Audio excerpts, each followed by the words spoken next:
가족 방송을 사랑해 주시는 동포 여러분, 안녕하셨습니까? 보고 싶은 얼굴, 그리운 목소리, 이소연입니다.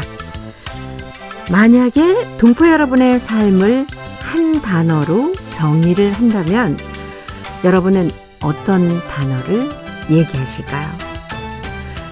그 단어는 오랜 꿈에 관한 것일 수도 있고요. 또 가치나 신념일 수도 있습니다. 소중한 사람의 이름일 수도 있고요.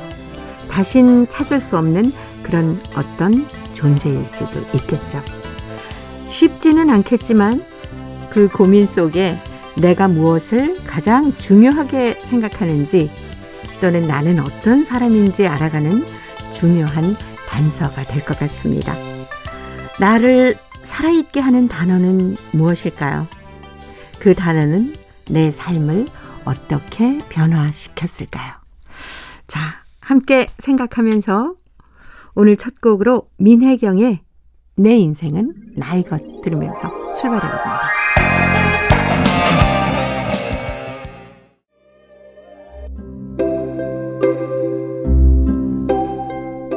동포 여러분의 편지 사연으로 함께합니다. 행복우체통 화요일의 편지 손님 홍익대학교 글로벌 경영학과 전춘화 교수님과 함께하는 날이죠. 어서 오세요. 안녕하세요. 너무 큰 숙제를 드렸나요? 그러니까요. 인생을 한 단어로 표현한다. 이거 생각해보니까 갑자기 수많은 단어가 떠오르기도 하고 또 머릿속이 하얘지기도 하고 어떻게 표현하고 싶으세요? 인생을 한 단어로 표현한다. 네. 저는 이제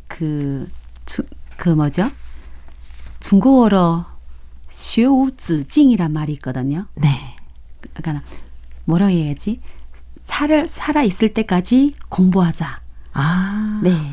교수님다우십니다. 그런 공부보다는 네. 제가 생각해 보니까 저는 거의 계속 뭔가를 학습을 했던 것 같아요. 네. 활동도 저한테는 학습이고, 네. 나 한국에 와서 이제 한국 공부, 한국 문화, 또 한국의 사회, 그 학생들, 학교, 어떤 활동을 하기 위해서 어떤 정책을 꾸준하게 계속 무언가를 공부를 했던 것 같아요. 네. 그래서 저희 이제 한 단어로 이제 단어 하나를 열정, 열정, 도전 이런 네. 얘기를 생각하다가 보니까 꾸준히 뭔가 배움. 그래서 네네. 만약 꼭 내 삶을 단어 하나를 한다면 배움. 아닐까. 네. 예. 그래서 배움에서 즐거움을 받고 있어가지고 네네. 오늘도 오면서 나를 이 질문 가지고 저를 한번 삶을 돌이켜봤어요. 네. 봤더니 제가 꾸준히 계속 뭘 배우고 있더라고요. 네. 아마 이 방송을 들으시는 많은 동포 여러분들께서 나는 과연 내 인생을 어떤 단어로 한 단어로 표현을 할까라고 많이들 지금 고민을 하고 계실 것 같습니다. 맞아요. 네. 선생님은 어떠세요? 저도 막 계속 고민을 해봤거든요. 그랬더니 방송을 통한 소통? 네. 맞아요. 저는 끊임없이 마이크 앞에 앉아서 동포 여러분과 또 많은 애청자분들과 이야기를 나누지 않습니까? 맞습니다. 네. 그래서 어떤 소통을 하면서 우리가 좀 더 전춘화 교수님 얘기하신 것처럼 좀 더 나은 생활을 할 수 있을까? 그래서 소통, 방송, 여러 가지 단어들이 떠오르더라고요. 소통이 맞는 것 같아요. 어떻게 네. 보면 저희들 이제 방송을 하면서 네. 또 시청자들과 물론 이제 대면으로 소통하는 건 아니지만 네. 이 질문을 던지면서 시청자들도 그러면 나도 나의 삶을 만약 한 개 단어로 네. 정의한다면 무엇일까? 저는 제 학생한테 한번 물어봤거든요. 예. 너는 삶이 만약 단어로 하면 뭐가 될까 했더니 걔는 생각도 안 하고 굉장히 빠른 속도로 네. 고진감래라고 합니다. 이 친구가 지금 미국에 유학을 갔거든요. 예. 지금 거기는 이제 지금 목요일 됐대요. 네네. 그래서 고진감래가 자기한테 딱 맞는 것 같다고. 그러니까 본인은 정말 열심히 해서 그 성과를 얻으니까 다른 애들은 예를 들어서 머리가 너무 좋다. 그래서 바로 배운 바로 하는 이런 네. 스타일이라면 이 친구는 자기 순수 노력을 통해서 얻고 또 노력을 통해서 힘들지만 나중에는 좋은 그런 성과를 네. 얻는 친구라서 멋있다. 아니 저는 그 얘기를 들으면서 역시 그 선생님의 그 제자구나. 이런 생각이 들었습니다. 제가 이제 더운 제달 많이 만나죠. 네.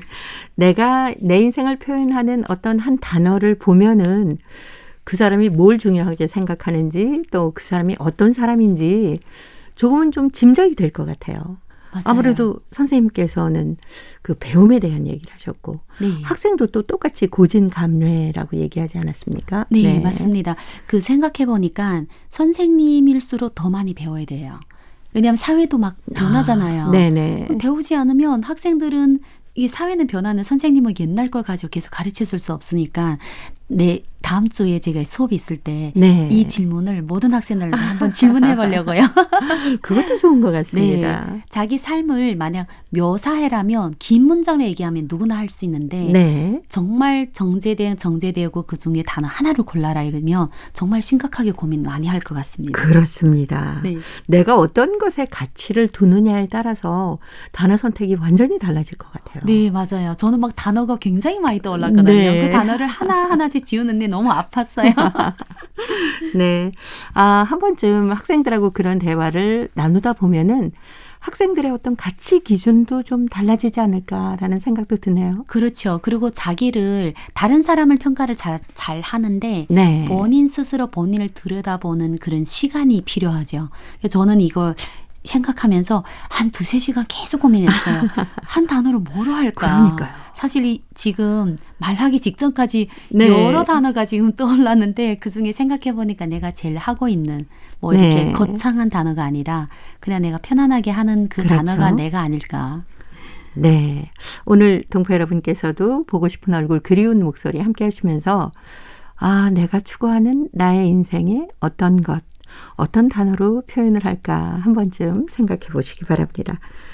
자, 이제 행복우체통 열어보겠습니다. 먼저 중국 광동성 동관시 전복선씨 잊지 못할 그해 생일이란 글인데요. 제가 먼저 소개합니다.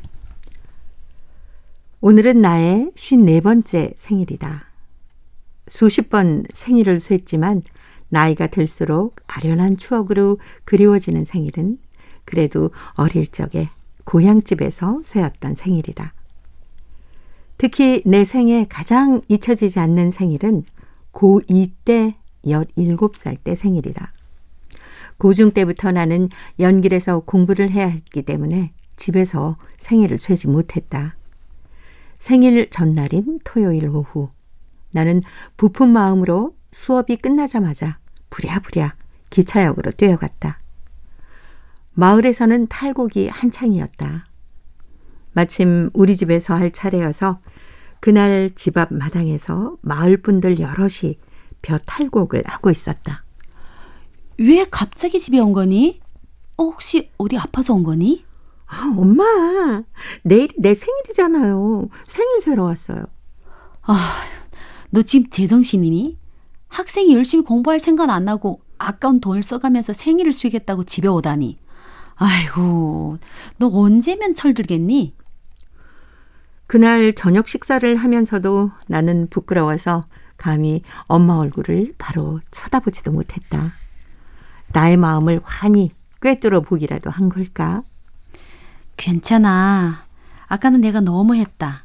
기왕 왔으니 생일날 즐겁게 쉬고 가거라. 하지만 이제 너도 컸으니 자기만 생각하지 말고 남이 사정도 생각할 줄 알아야 한다. 생일날 아침 식사를 하기 바쁘게 속죄하는 마음으로 탈곡기 앞에 섰다. 그날은 부모님들이 매일매일 얼마나 힘든 일을 하고 있는지를 온몸으로 체험한 하루였고 나에게 더없이 소중한 인생 수업이었다. 엄마가 해준 숙사 생활을 하는 친구들까지 배려해서 20근도 넘는 떡찜을 끓여주셨다.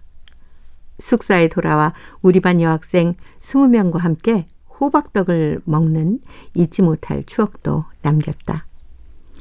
난생 처음 엄마와 같이 벼 탈곡하면서 보낸 그해 생일. 내 생애에서 가장 잊을 수 없는 생일이었다. 40년이 다 되어가지만 항상 남의 사정을 배려하면서 살라고 하셨던 엄마의 따끔한 말씀이 아직도 나의 머릿속에 깊이 새겨져서 내 인생의 지침이 되고 있다. 지금은 하늘의 별이 되신 부모님. 오늘따라 더 사무치게 그리워진다. 라는 사연이었습니다. 생일 때만 되면 엄마 생각나시겠네요. 그렇죠. 사실 네. 요즘은 또 많은 분들은 생일 되면 부모님이 그 자식한테서 감사하다라는 말을 기다리고 있어요. 저희 집은 옛날에 제가 어렸을 때는 생일이면 부모가 나를 채줘야지 했는데 어느 순간 제가 엄마 되고 나니까 네. 생일날이 엄마가 제일 힘들게 나를 낳아주는 날이더라고요. 그렇죠. 제가 애 낳아보니까 네. 너무 힘들더라고요. 그래서 생일날 되면 네. 세상에 오게 해서 감사합니다 해서 네네. 해적 이렇게 문자를 오히려. 보냈더니 네. 지금은 생일 되면 기다리고 계세요. 그래서 네. 아마 그 생일 쉴 때마다 부모님 생각나죠. 네. 사실 어렸을 때는 철없잖아요. 그러니까 너무 엄마가 철없었죠. 막 생일날이면 맛있는 음식도 해주시고 또 빼놓지 않고 미역국도 끓여주시고 그랬지 않습니까? 네. 근데 생각해 보니까 자식 된 우리가 어머님께 해드려야 됐던 그렇죠. 그런 음식이었더라고요. 저는 이제 애 낳기 전까지는 네. 그냥 생일이니까 다 사람들 나한테 축하를 해줘야 된다 이렇게 네네. 생각을 했는데 어른 되고 내가 이제 사실 어른은 이제 한참 되고 애 낳는데 네. 애 낳기 전까지는 그냥 애 낳는 거는 순리적으로 누구나 난다 이렇게 네. 생각했는데 낳고 보니까 어머 그날에 정말 자칫 잘못하면 내 생명도 위험 있는 날이잖아요. 네, 맞아요. 그러다 보니 생일날에 근데 그 생각은 못했어요. 내가 내 생일에 네. 어머님한테 미역국을 해드려야 된다는 이런 생각을 다음에 이제 코로나 끝나고 집에 가게 되면 꼭 한번 차려드려야 되겠습니다. 네. 그렇게 어머님이 건강하게 오래 사실 수 있도록 낳아주시고 키워주셔서 감사합니다 하는 그 은혜를 사실은 어머니 아버지께 갚아야 되는 날이 생일이거든요. 맞습니다. 이제 이게 역발상해서 생각하면 네. 모든 사람들이 생일이 자기를 탄생하게 해준 부모님이 사실 제일 중요한 날이거든요. 그분들이 기쁨, 그렇죠? 그런 날이기 때문에 열심히 다음부터는 생일 되면 뭘 바라지 말고 드려야 되겠습니다. 네. 그리고 보니까 그 자녀들 생일은 또 차려줘야 되잖아요. 요즘에 걔네한테 친구들 교육을 불러서 시켜야죠. 친구들 불러서 막 파티도 열어주고 그러지 않습니까? 어릴 때는 정말 네. 얘가 생일 쉰다 하면 왜냐하면 다른 집에 또 그렇게 쉬니까 같이 네. 노는 엄마들이 예를 들어서 뭐 생일 파티를 어디에 뭐 팡팡 뭐 이렇게 뛰어노는데 한다. 네, 그러면 네. 또 우리의 생일 때는 그 애들이 기다리고 있어요. 그렇죠. 놀기로. 네. 같이 놀고 싶어서. 요즘은 엄마들 같이 안 놀고 애들이 뭐 자기끼리 어디 놀러 가더라고요. 돈만 주면 알아서 잘 놀고 옵니다. 네. 전복선 씨. 오늘은 내 생일이다 하셨는데 날짜를 잘 몰라가지고 저희가 뒤늦은 생일 축하 노래 보내드리도록 하겠습니다. 권진원이 노래합니다. 해피 버스데이 투 유. 사랑하는 그대의 생일날 온종일 난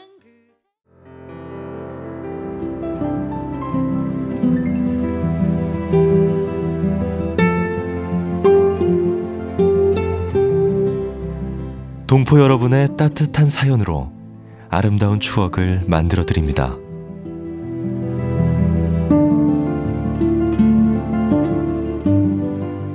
보내실 곳은 대한민국 서울특별시 영등포구 여의공원로 13 KBS 한민족방송 보고 싶은 얼굴 그리운 목소리 담당자 앞이고요. 인터넷 주소도 알려드립니다. KBS 홈페이지 www.kbs.co.kr에 접속하신 다음 라디오, 한민족방송, 보고 싶은 얼굴 그리운 목소리를 순서대로 클릭하신 다음 청취자 참여 코너에 글을 남기시면 됩니다.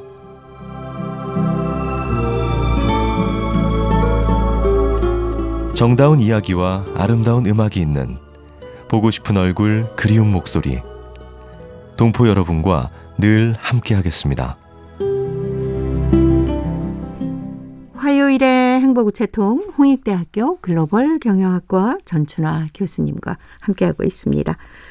자, 오늘 두 번째 사연 중국 흑룡강성 할빈시 장정옥 학생입니다. 9월 10일 교사절에. '라는 글인데요. 전춘화 교수님이 소개합니다. 9월 10일은 무슨 날인가요? 바로 선생님들이 명절이다. 그날 우리들은 일찍 학교에 와서 청소도 하고 또 흙판에 예쁜 그림을 그려놓고는 선생님 교사절 축하합니다 라고 써놓았다. 잠시 후 선생님이 구두 신발 소리가 들려왔다. 친구들은 재빨리 제자리로 들어갔다. 드디어 선생님이 교실에 들어왔다.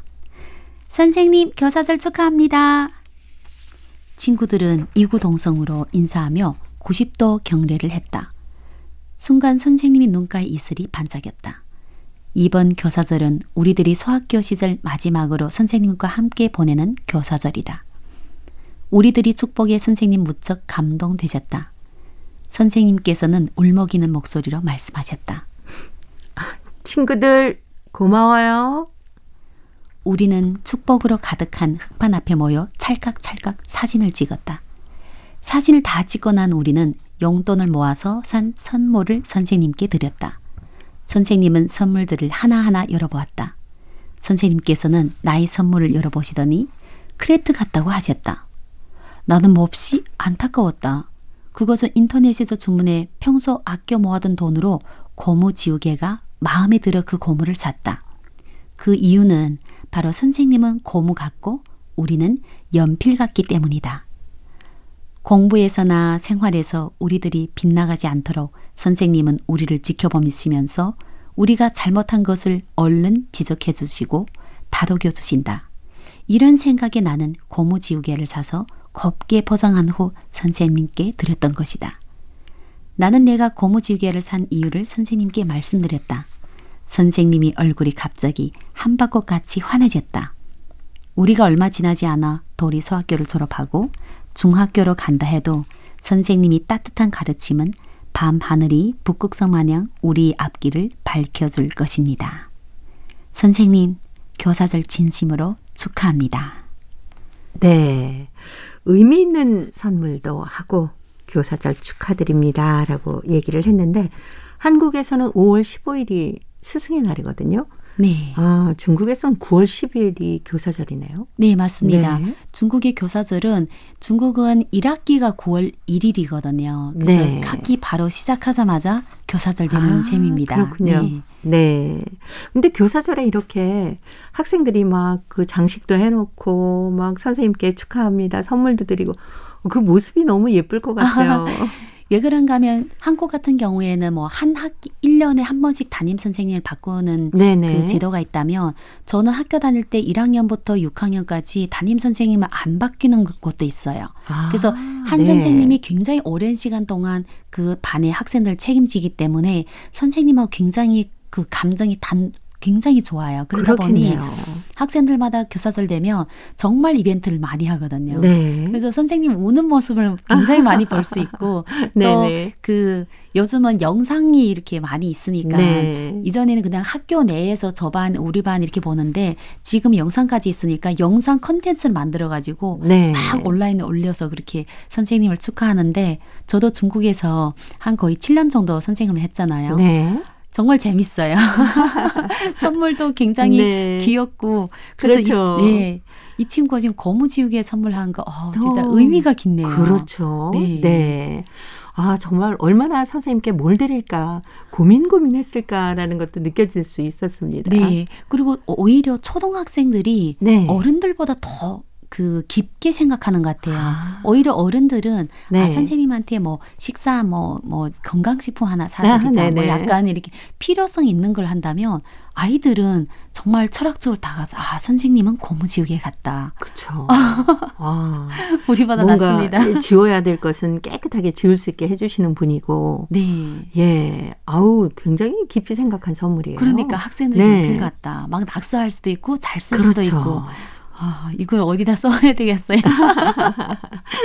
아, 근데 저는 1학년부터 6학년까지 같은 담임 선생님이 그 아이들을 맡아주시는 것도 네. 참 좋은 방법일 것 같기도 해요. 왜냐하면 그러면 그 학생에 대해서 그냥 너무 잘 속속들이 알죠. 잘 알게 되지 네. 않습니까? 그리고 또 중간에 바뀐다 해도 네. 1년마다 바뀌는 경우가 별로 없어요. 그렇죠. 거의 뭐 이제 길게 그리고 특별히 중학교 들어가서는 한 2번 정도 바뀌는 것 같아요. 왜냐하면 네. 이제 저희는 고등학교 가는 시험도 굉장히 중요하다 보니까 네. 이제 반을 다시 편성하는 경우가 있거든요. 그런데 많아봤자 딱 2명. 그래서 선생님과 친하다 보니까 졸업하고 나서도 같이 모여서 선생님 찾아가고. 네. 네.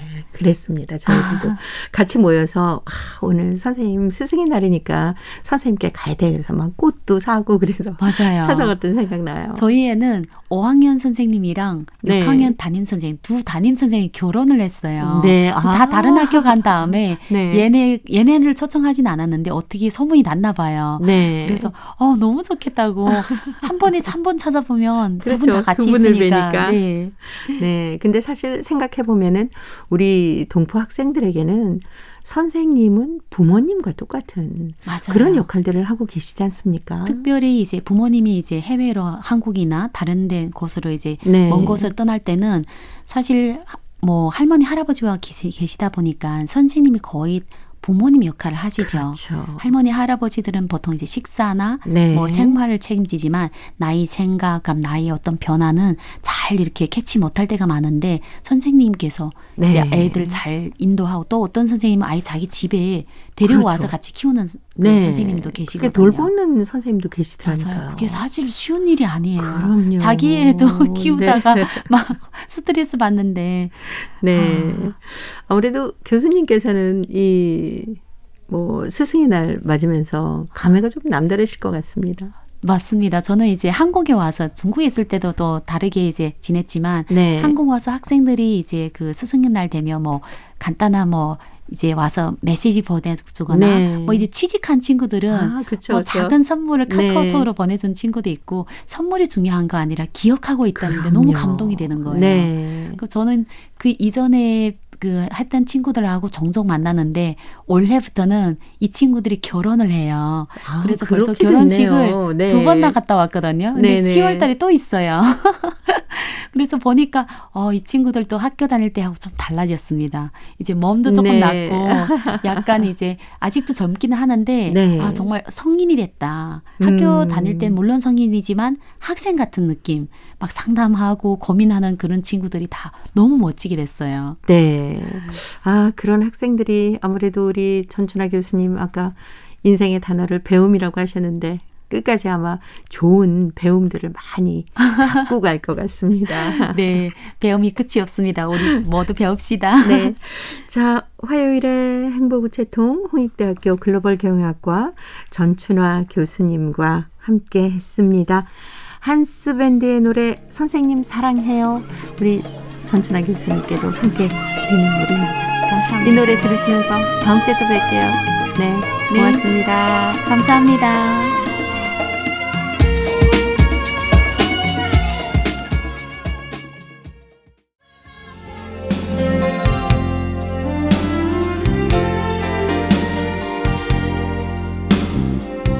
KBS 한민족 방송은 7천만 온결어의 꿈을 담습니다.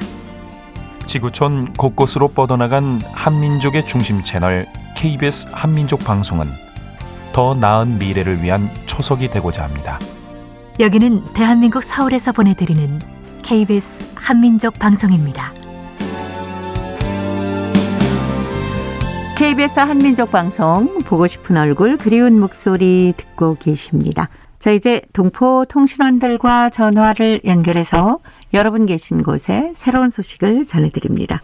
통신원 리포트인데요. 오늘은 중앙아시아 카자흐스탄 그리고 러시아 사일린 지역의 소식 준비했습니다. 먼저 카자흐스탄의 김상욱 통신원 만나보겠습니다. 김상욱 통신원 안녕하셨습니까? 예, 안녕하세요. 네, 반갑습니다. 네, 반갑습니다. 카자흐스탄 고려인 동포 사회를 이끌어갈 새 지도부가 선출됐다고 하는데 자세한 소식 전해주십시오. 네, 지난 11일 카자흐스탄의 이제 경제 수도 2가 또 제일 최대 도시인 알마티에서 제15차 고려인 협회 총회가 개최되었습니다. 이날 앞으로 5년 동안 우리 동포 사회를 이끌어갈 신임 회장으로 신유리 카즈포스 대표이사를 총회 대의원 과반수 찬성으로 선출했습니다. 네.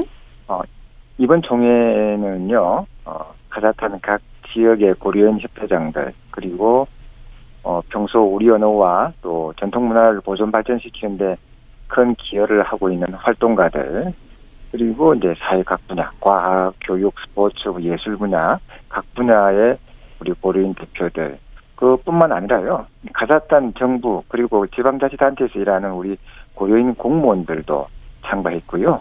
당연히 또 동포 기업인 대표들도 참가를 했습니다. 그래서 역대 총회 중에서 가장 최대 규모인 150여 명이 총회에 참석을 했습니다. 네. 이번 이제 15차 고려인협회 총회에서는요, 이제 신임 회장 선출 그 외에도요, 최근 토카레스 카자흐스탄 대통령이 발표한 그 대통령 단임제, 7년 단임제를 골반으로 하는 카자흐스탄의 어떤 민주개혁 정책들을 우리 고려인 동포 사회도 적극 지지하기로 이날 총회 때 결의를 하였습니다. 네. 이번에 새로 이제 신임 회장이 된 신유리 신임 회장은요, 86년생입니다. 1986년. 그러니까 올해로 만 36세이거든요. 네. 그러니까 지금까지 차세대 지도자로 이렇게 불려져 왔다가 정말 이번 총회를 통해서 구소련 지역 이 CIS 지역의 고려인들의 중심인 카자흐스탄 고려인 협회를 이끌 지도자가 된 것입니다. 예. 신유리 회장은요, 2008년 알마티에 있는 카자흐스탄 노동 및 사회관계 아카데미를 졸업했고요. 또 최근까지 알마티시 의원을 역임을 했습니다. 현재는 알마티 고려민족중앙회 그리고 카자흐스탄 고려인 협회 또 이 민주평화통일 자문회의의 위원으로 각각 일을 하고 있고요. 또 이 세계 한인 정치인 포럼의 또 위원이기도 합니다. 네. 그리고 유라시아 대륙을 자동차로 횡단하고 있는 한국인 팀의 카자흐스탄 방문이 현지 언론에서 화제가 되고 있다면서요? 한국을 출발한 이제 이 자동차 횡단 팀이요. 유라시아 대륙을 횡단을 하고 그리고 이 횡단을 하고 난 뒤 카자흐스탄을 방문을 했습니다. 네. 카자흐스탄이 원체 이 땅이 넓다 보니까요. 예. 저도 이 현지 언론을 통해서 이 소식을 접했습니다. 그러니까 카자흐스탄 북서부에 있는 카스피해 연안에 있는 석유 도시 아티라우에 우리 한국인 자동차 횡단 팀들이 도착을 했는데요. 도착하자마자 현지 지역 언론들의 아주 그냥 큰 스포트라이트를 받았고 또 이들은 현지 지역 언론과 인터뷰에서 한국과 카자흐스탄의 우정과 평화를 정진하기 위해서 왔다라고 이 방문 목적을 밝혔습니다. 네. 그동안에 42,000km 달렸다고 하는데요. 네. 앞으로 또 10,000km를 더 달릴 예정이라고 합니다. 그래서 카자흐스탄을 지나서 이제 앞으로는 우즈베키스탄, 키르기스탄을 경유한 뒤에 다시 카자흐스탄 남쪽으로 입국을 해서 세미라는 도시를 거쳐가지고 최종 목적지 몽골로 향할 거라고 이들은 말을 했습니다. 그리고 이제 인터뷰 말미에는요, 카자흐스탄 사람들이 매우 친절했고 또 따뜻하게 맞아주었다라고 감사를 표했고요. 동시에 또 카자흐스탄의 큰 잠재력을 보았고 한국과 카자흐스탄 간의 문화와 경제 교류가 더욱 활성화되고 또 큰 결실을 맺게 될 것이라고 말했다고 합니다. 예. 자, 오늘 카자흐스탄 소식 여기까지 듣겠습니다. 김상욱 통신원이었습니다. 소식 잘 들었습니다. 네, 감사합니다. 네, 고맙습니다. 이어서 러시아 살린으로 가보겠습니다. 배순신 통신원 만나봅니다. 배순신 통신원 안녕하셨습니까? 네, 안녕하세요. 반갑습니다. 네, 반갑습니다. 러시아 유즈노살린스크시에서 라면 축제가 열렸다고 하는데 자세한 소식 전해주세요. 네, 지난 3일 유즈노살린스크 알레야 쇼핑센터 앞마당에서 라면 축제가 처음으로 펼쳐졌습니다. 이번 행사는 시민들을 위한 첫 대규모 야외 행사인데 이날 축제에서는 다양한 공연과 함께 라면 식세와 라면 빨리 먹기 경연, 동양 무술 대회 즐거운 콩쿨로 이루어졌습니다. 러시아에서도 사실 한국 라면이 인기가 많거든요. 네. 특히 젊은 층이 라면을 좋아합니다. 그렇군요. 딱히 라면을 좋아하는 이유는 그냥 맛있다고들 합니다. 네, 맛있고 먹기 편하잖아요. 네, 매콤하고 그렇게 제 아들도 꽤 좋아하거든요. 네. 이번에 빨리 먹기 경연에도 참가했습니다. 네. 2시간 반의 시식회에서 라면 30개 박스를 썼다고 합니다. 또한 이날 에트너스 예술학교 학생들이 판굿, 바라춤, 사할린 한인문화센터 소속 아리랑 모연단의 부치춤 등 소마리나 가수의 독창, 플라멩코 모형단의 신나는 스페인 춤, 까르사카 한인회 소속 예술단 오미자 가수의 공연은 수백 명의 관객들의 기분을 한층 돋우었습니다. 열 라면 빨리 먹기 경영대회도 인기가 많았습니다. 참가자가 꽤 많았었어요. 예. 이날 라면 축제는 관객도 즐거워했고 주최측도 대회를 순조롭게 진행할 수 있어서 만족해했습니다. 네. 오늘 사할린 소식 여기까지 듣겠습니다. 배순신 통신원이었습니다. 소식 잘 들었습니다. 네, 감사합니다. 네.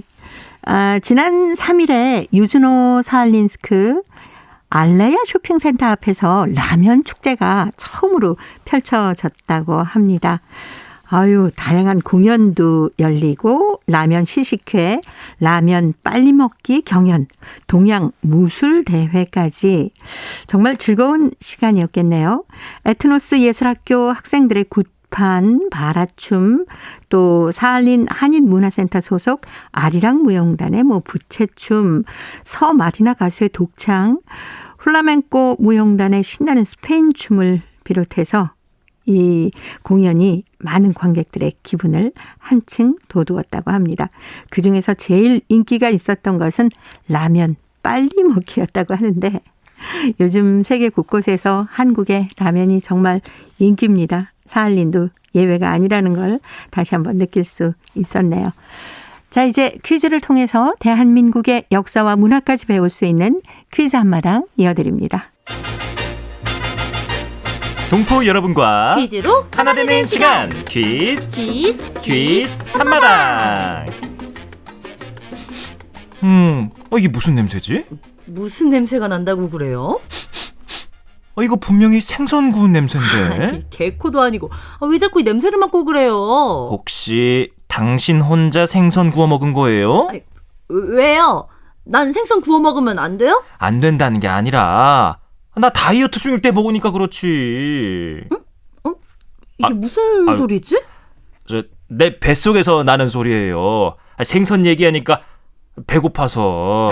에이 참. 나 먹고 싶어서 먹은 게 아니라 옆집에서 생선을 가져와서 구워 먹었어요. 어이구, 이것 구워 먹은 거지? 그걸 당신이 어떻게 알았어? 내가 제일 좋아하는 생선인데 어떻게 모를 수가 있어요. 그래도 어떻게 그걸 다 맞추지? 역시 개코는 달라. 뭐예요? 당신 거 남겨놨으니까 걱정 붙들어 매요. 그래요? 그럼 당장 구워 먹어야지. 다이어트 해야죠. 군침이 돌아서 안 되겠어. 다이어트는 이것 먹고 내일부터. 이걸 얼마나 좋아했으면 다이어트까지 포기하게 만들었겠어요. 그러게요. 이것은 청어목, 청어과에 속하는 바다 물고기인데요. 강원도에서는 새갈치, 전라도에서는 돼미, 경상도에서는 전해라고 부르기도 합니다. 이것은 돈을 생각하지 않고 사 먹을 정도로 맛있는 생선이라는 의미에서 유래된 이름입니다. 이것은 봄에 산란을 마친 뒤에 살이 찌기 시작해서 가을에 특히 맛과 영양이 뛰어납니다. 예로부터 이것은 기운을 북돋아주는 생선으로 불리고 있는데요. 필수 아미노산이 풍부해 가을철 환절기에 면역력 향상과 기력 회복에 도움이 됩니다. 봄 도다리, 가을 이것이라는 말이 나올 정도로 가을의 대표적인 생선인데요. 해양수산부에서는 9월의 수산물로 이것과 조기를 선정했습니다. 가을 이것은 다른 계절보다 지방 함량이 3배가량 높게 나타나는데요. 이것은 구워 먹는 것보다는 회로 먹을 때 영양분이 더 풍부하다고 하네요. 자, 여기서 문제 나갑니다. 이것은 청어과의 바닷물고기인데요. 등은 검푸른색이고 배는 은백색입니다. 가을 이것은 집 나간 며느리도 돌아온다. 이런 말이 있을 정도로 가을 이것은 맛있기로 소문나 있는데요. 가을철 대표 별미인 이것은 무엇일까요? 자, 보기 드립니다. 1번 남편, 2번 전갈, 3번 전어. 정답을 보내주신 분 가운데 일주일에 한 분 추첨해서 소정의 상금이나 상품을 보내드립니다. 퀴즈 한마당, 지금까지 성우 유선일, 한혜정이었습니다. 저는 가을이면은요, 꼭 이것을 사다가 구이로 많이 해 먹습니다. 이것을 구우면 온 집안이 이것 냄새로 가득 찰 정도가 되는데요. 오죽했으면 가을 이것은 집 나간 며느리도 돌아온다라고 했을까요? 가을 이것은 깨가 서말이다.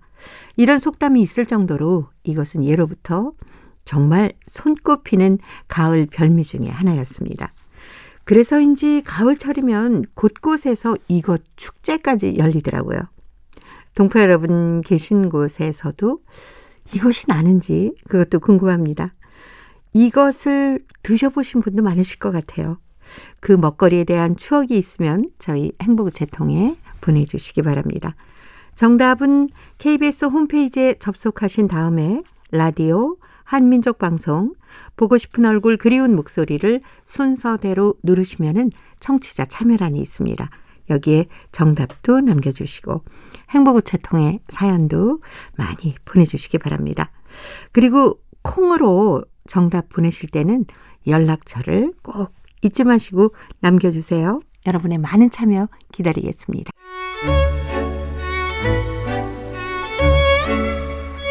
고려인들의 역사를 재조명하고 그들의 삶의 애환을 살펴보는 시간, 고려인 이야기. 사단법인 고려인 마을 역사유물 전시관의 김병학 관장님 전화로 만나보도록 하겠습니다. 관장님 안녕하셨습니까? 네, 안녕하십니까? 지난 시간에 저희가 지난 8월 15일에 홍범도 장군의 흉상 제막식 소식도 쭉 들어봤는데 부제가 바람이 되어 카자흐스탄에서 월곡으로 였다면서요. 네, 그렇습니다. 네.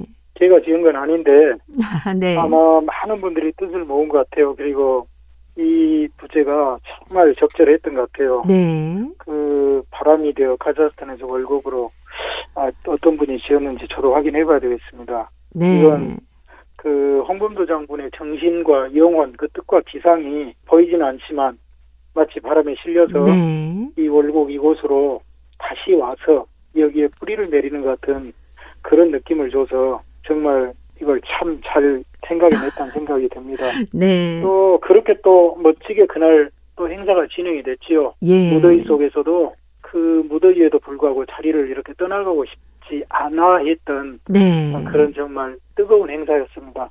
예. 그때 그 분위기를 살짝 좀 전해 주십시오. 분위기가 너무 감동스러워서 제가 어떻게 전해드려야 될지 모르겠습니다. 네. 이 다무화 공원이 어린이 공원이기 때문에 공원이 그렇게 크지는 않습니다. 네. 그럼에도 불구하고 이 국내에 국내에 사는 많은 인사들, 뜻있는 분들, 그리고 이곳에 사는 고려인들 입추의 여지 없이 빽빽이 들어찼는데 예. 또 아시다시피 이번 여름이 정말 무더웠지 않습니까? 그렇죠. 너무 더워서 마치 한줌막 같았는데도 불구하고 네. 그래서 행사를 오후에 시간이 좀 지나서 했습니다만은 그럼에도 불구하고 그 무더위 속에서 아무도 가지 않고 마지막까지 그 행사를 보기 위해서 거기에 참가한 사람들은 거기에 참가했다는 그 사실만 가지고도 네. 자랑스러워했을 정도로 저는 그런 생각을 해봅니다. 이게 물론 널리 생중계되지는 않았지만 네. 국내 어디에서 8.15 광복절 행사를 이렇게 의미 있게 모든 사람들의 그 추모의 열기와 감동 속에서 네. 진행을 했을까, 그리고 그랬던 적이 과연 있을까 생각될 정도로 뜨겁게 이렇게 진행을 했고, 또 공연팀은 나름대로 오래전부터 준비해서 노래도 부르고 퍼포먼스를 하고, 또 홍범도 장군 옛날 독립군 그 복장을 한 그 어떤 배우가 네.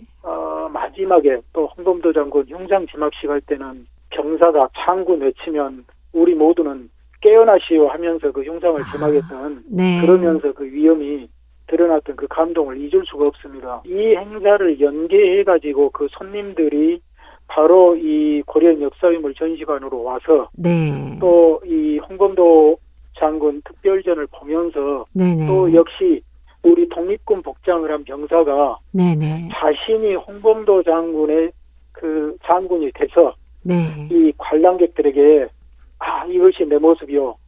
내가 이 시절에 이랬어. 이 사진을 보니 감회가 새롭구려. 이렇게 설명해주는 방식으로 진행을 했는데 네. 정말 그 감동스럽고 그 관객들의 호응이 좋았습니다. 네. 많은 고려인 분들이 정말 눈시울이 뜨거워지셨겠네요.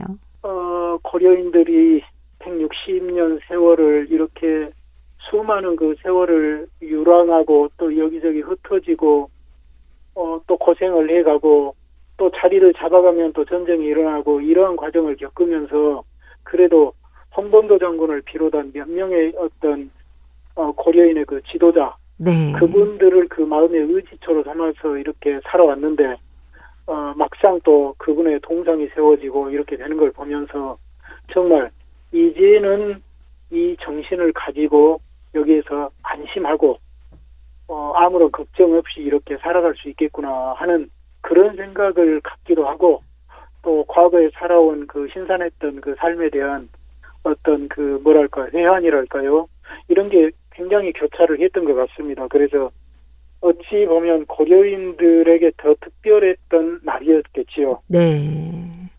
근데 광주에 세워진 그 홍범도 장군의 흉상하고 크즐로르다에 있는 장군의 흉상의 모습은 어떻습니까? 그것은 같기도 하고 다르기도 하다 이렇게 말씀을 드릴 수 있겠습니다. 네. 우리가 홍범도 공원 조성 추진위원회를 만들어가지고 가장 네. 중요한 흉상을 건립할 때 흉상을 어떤 형상으로 해야 될 것인가에 대한 많은 논의를 했거든요. 네. 이제 남아있는 홍범도 장군 사진을 보고 그 가장 사진에 실물에 근접하는 것을 해야 될 것인가 아니면 전적으로 작가의 창작에 맡길 것인가 네네. 안 그러면은 카자흐스탄 크즐로르다에 있는 홍범도 장군의 흉상 거기에 그 장군의 그 위엄과 기상이 잘 드러나 있기 때문에 예. 그걸 모델로 삼아서 그것과 똑같이 해야 될 것인가 이런 그 세 가지 안을 놓고 많은 그 의견의 교환이 됐습니다. 네. 그리고 홍범도 장군의 흉상이 지금 이게 국내에 처음은 아니고 전쟁기념관과 육군사관학교 그 실내에 이렇게 있거든요. 네네. 근데 그것은 뭐 공원에 있는 게 아니라 실내에 있는 것이고요. 예. 그래서 그런 것들도 다 참조를 했는데 그래도 카자흐스탄 크즐로르다에 세워져 있는 그 흉상이 이 고려인들과 오랫동안 동고동락 해오면서 고려인들의 그 장군의 이미지로 박혀있기 때문에 우리가 최대한 그것을 살리자. 그런데 여기에 또 작가의 의도, 예. 작가도 그 장군을 표현하고 싶어한 그 의도의 그 여지를 두자. 네네. 그래서 이 두 가지 절충안으로 이번에 홍범도 장군 형상을 제작을 했습니다. 예. 크즐로르다에 있는 홍범도 장군의 흉상, 지금도 고려인들이 많이 찾고 계실 것 같아요. 그렇죠. 거기는 홍범도 장군, 특히 그 홍범도 장군 기일만 되면 네. 그 기일이 10월 25일이거든요. 예. 흉상이 세워진 이후에는 거의 빠지지 않고 고려인 대표들이 그곳에 모여서 참배를 하고 또 다른 날에도 예를 들어서 3.1절이나 충국 선열의 날이나 8.15 광복절 이런 특별한 날이면은 그곳에 고려인들은 반드시 찾아가서 참배를 하고 그런 전통이 지금 이어져 왔고요. 네. 우리 한국인들도 그쪽에 1984년에 흉상이 세워졌다는 사실을 접하고 그쪽에 가게 되면 반드시 다른 데는 못 가보더라도 홍범도 장군 흉상만은 꼭 찾아가서 그 동상에 참배를 하고 돌아오는 그런 전통이 벌써 30년, 40년째 지금 이어져 오고 있습니다. 관장님께서도 그 카자흐스탄에 계실 때 크즐로르다에 가서 그 참배를 한 적이 꽤 있다라고 말씀을 해주셨는데 그때 그 감정도 많이 되살아나셨겠어요. 그때 감정도 되살아나고 또 네. 홍범도 장군의 흉상도 1984년에 세워진 이래로 네. 많은 변천을 겪었습니다.